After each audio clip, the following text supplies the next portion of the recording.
Благодарам, председавач. Иако атмосферата и вчера и денес се сведува на монолози од наша страна, испровоциран сум да дебатирам по овој амандман, не само заради тоа што сум избран пратеник од третата изборна единица, затоа што мислам дека сега е време да разговараме малку и за начинот на кој што се однесува ДУИ и представникот на ДУИ кон Министерството за финансии. Значи, ако ВМРО ДПМН избра да молчи и покрај сите најави дека ќе се занимава подеднако и со урбаните и со руралните средини во Република Македонија, и проблем е да се издвојат 1.300.000 евра за локален пат, регионален пат од општина Карбенци до Виница во должина од 20 км, и покрај тоа што се трошат енормни пари за Скопје, из проектот Скопје 2014, кај што се трошат средства за фонтани, вие, почитуван заменик министер, немате право да молчите за проекти од третата изборна единица.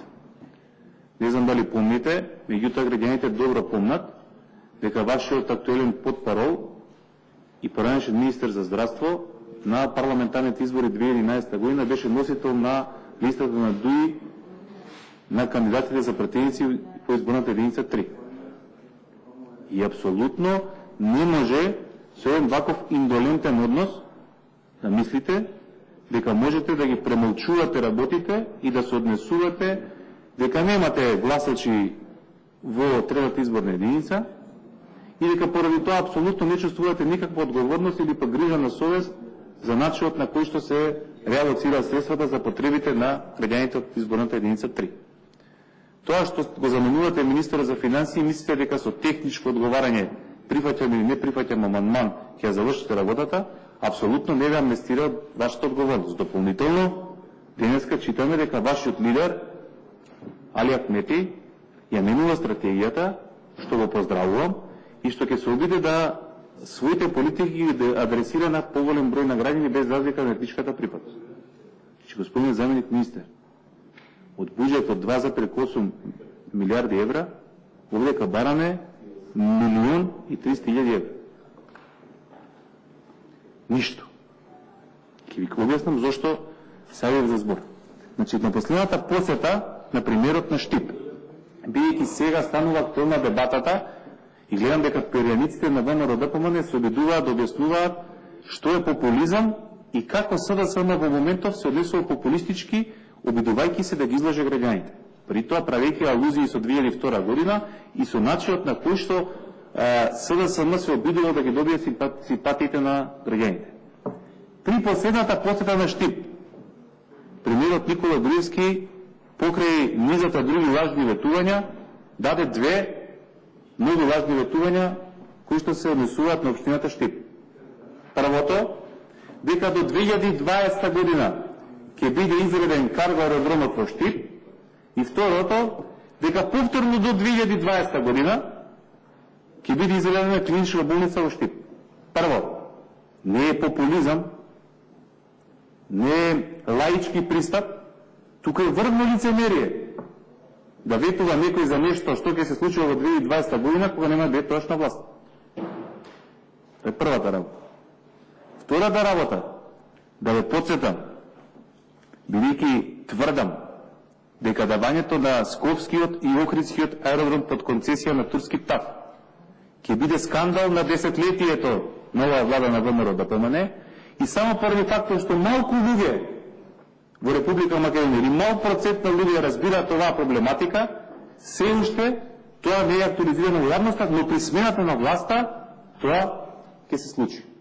Значи, да подсетам, 2009 година, кога се најави концесионирањето на Скопскиот и Охридскиот аеродром, беше најавено дека во повикот на заинтересираните странки кои што треба да ги земат аеродромите под концесија, условот беше за да се добијат овие аеродроми под концесија, да се обврзе концесионерот да изгради карго аеродром во Штип.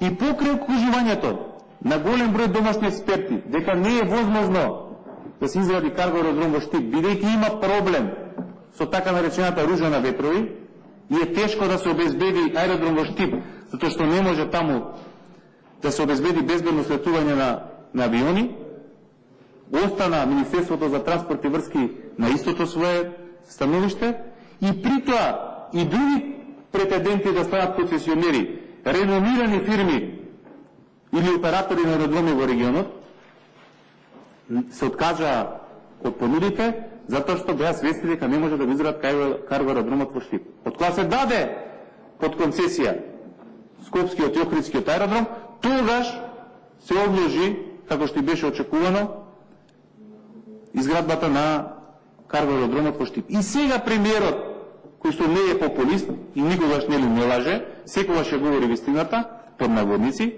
вели ќе се изгради карго аеродромот во Штип 2020 година. Ма немој.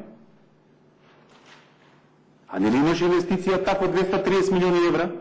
Каде е таа инвестиција од 230 милиони евра? 50 милиони евра му простивте на турски ТАВ како влада. Имате обврска да зборувате, затоа што имате во ова собрание председател на Комисија за транспорт и врски. Со измени на закон за воздухопловство 50 милиони евра за 20 години му простувате на турски ТАВ. 5,1 милион евра давате субвенции за ниско буџетски авиопревозници. Што не е обврска на оваа држава и на оваа влада, него е обврска на операторот на аеродромите да привлече што е поголем број на патници. И знаете колку чини инвестицијата? Нека слушаат колегите од ВМРО ДПМН. Нема врска со 230 милиона. Не чини повеќе од 50 милиони евра инвестицијата. И наместо парите се трошат на Скопје 2014. Владата може да изгради со своји буџетски средства, со парите на граѓаните да ги модернизира и Скопскиот и Охридскиот аеродром и да има многу поголем кредибилитет да се фали со таквите проекти. И сега ќе ви кажам, бидејќи поздравуваме тоа што оваа година можеме да дебатираме и конечно ВМРО ДПМН се освести ветува и најавува инвестиции во автопатишта. И сега ќе ви кажеме зошто се сомневаме дека автопатот Скопје Миладиновци Штип, чиј што километар ќе чини 4,7 милиони евра, ќе биде криминален проект. Сега ќе ви кажам уште еден пример поврзан со Скопскиот аеродром. И да молам, можете да го поканите Реџел Исмаили да направи надзорна расправа за ова прашање. Ако го погледнете деталниот урбанистички план за Скопскиот аеродром, ќе видите дека турски ТАВ, меѓу другите инвестиции, се обврзал да направи, освен продолжување на патеката за полетување во должина од 500 метри, да направи и така наречена рудница или патека за возење во должина од исто така 500 метри. За оние кои што не знаат, тоа е патека исто така софистицирана, која што има сите модерни аеродроми во светот, каде што авионите се враќаат назад пред да се паркираат. Знаете дека таа не е изградена и дека е избришана од деталниот урбанистички план. Знаете колку чини таа? 6,7 милиони евра. По барање на ТАВ, таа е простена. И ТАВ не е инвестирал во изградба на рудница. 6,7 милиони евра простувате, ама не простувате за джабе. Прашајте во Министерството за транспорт и врски и овие пратеници што седат овдека, нека помислат малку, кои што гласаат секакви проекти и кои што чекаат Трајко Велјановски да им исплати дневници за својата работа и ангажман, нека погледат функционерите нивни што прават. Кој државен советник во Министерството за транспорт и врски задолжен за имплементација на концесискиот договор со ТАВ и било возможено да гради обиколница која што ја финансира ТАВ аеродромот во износ од 250.000 евра? И која фирма, дали на девојката, дали на сопругата, на незиниот татко, е добила овој бизнис? Така е. Така работите ви. 6,7 милиони евра простувам и ќе си добиам бизнис за 250.000 евра. Кој пати? Граѓаните патат. И сега кога ќе дојдеме ние да побараме 1.300.000 евра, за да му возможиме на граѓаните на Карбици, на жителите на Карбици, на земјоделците, да можат нормално да живеат во 21. век, амандманот не се прифаќа. Па не се прифаќа. Затоа договорот со ТАВ е државна тајна, затоа Груевски лаже кај што ќе стигне, во третата изборна единица. И затоа ќе завршам. Жалам, почитуван заменик министар, што останувате неми на вакви искрени барања за подобрување на животот на граѓаните. Ја делите, нема да мислите дека ќе изберете одговорноста. Ја делите одговорноста со сега вашиот актуелен коалиционен партнер за многу погрешни политики што се спроведуваат во оваа држава. И бидете сигурни дека тоа ќе ви се одрази кога тогаш.